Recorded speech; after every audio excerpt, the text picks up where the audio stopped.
Hello everyone, welcome back to MetroLens, your go-to channel for in-depth analysis on urban politics and global issues. I am your host, Clement. Today we are diving into a hot topic. What makes a country truly sovereign, and does Nigeria fit the bill? If you are interested in African politics, economy, or just curious about why Nigeria, Africa's most populous nation, faced so many challenges, stick around. In this video, expect a clear breakdown of sovereignty basics, plus a no-hold-barrier evaluation of Nigerians' internal governance, diplomacy, politics, economy, religion, and industrialization. We will explore the strengths, the struggle, and what it all means for the future of Nigeria. If you enjoyed this, hit the like button, subscribe, turn on the notification bell so that you never miss an episode. Now, let's jump right into it. First thing first, what is a sovereign nation?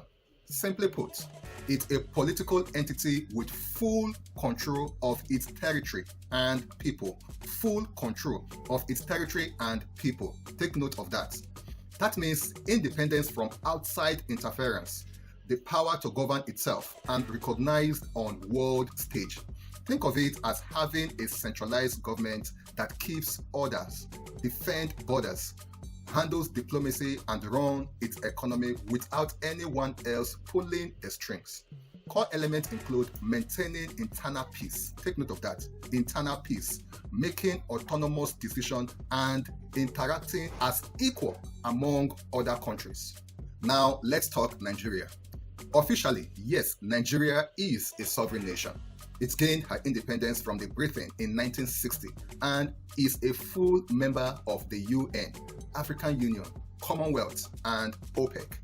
But the real question is, does it have the capacity to act like one? We are judging based on the de jure, that is legal status, versus de facto, that is real world control. Some experts called it a prebendal archipelago, where elite interests barely hold it together amid weak institutions.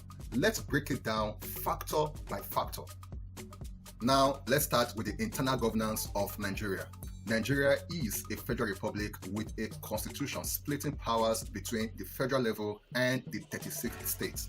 Sound solid, right?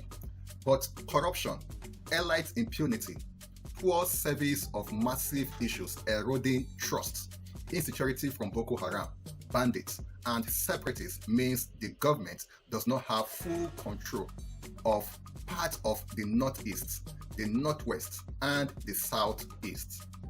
That is a big hit to Nigerians' sovereignty. After all, protecting citizens and territory is one's job.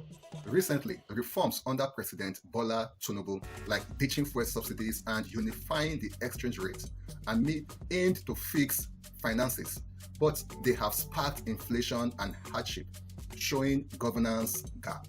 On diplomacy, Nigeria shines through ECOWAS and peacekeeping efforts. It pushes back against foreign pressures, like rejecting US religious freedom label to maintain its autonomy.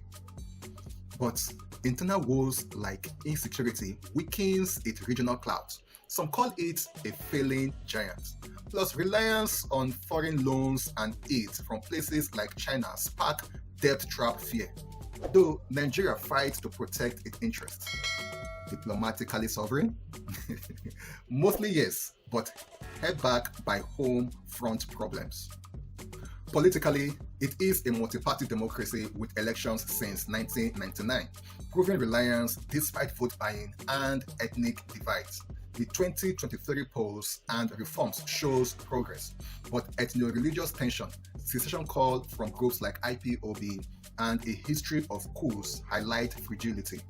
The federal systems feel too centralized, breeding feelings of marginalization.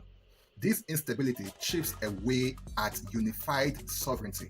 Economically, Nigeria is Africa's fourth largest by GDP in 2024, fueled by oil, agriculture, and tech. Reforms are stabilizing things, but over 30% inflation, unemployment, and oil dependency are vulnerabilities. Insecurity hits farmers and traders, while corruption siphoned funds. Sovereignty policy? Sure, But internal hurdles block sustainable growth and true self-reliance. Now on religion. Nigeria is split roughly even between Muslims in the north and Christians in the south, with freedom protection in the constitution. But sectarian violence, Islamist insurgencies, and clashes test the state control. Government action against groups like Shiites draws international flag.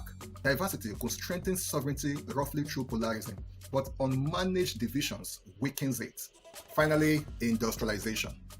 There is growth in manufacturing, mining, and services, boosted by free trade pacts. But poor infrastructure, power outages, and insecurity stall progress. Oil overshadows diversification, and banditry disrupts key sectors. Internal governance limits the industrial muscle needed for full economic sovereignty. So in summary guys, Nigeria has the legal trappings of sovereignty but struggles with the real capacity due to corruption, insecurity, and structural issues. Reforms offered hope, but true sovereignty means beefing up institutions and unity. What do you think guys? Is Nigerian sovereignty enough, or does it need a reset? Drop your thoughts in the comments, share this video, subscribe for more Metro Lens insight and analysis. Thanks for watching. I am your guy, Clement. See you on the next one. Bye for now.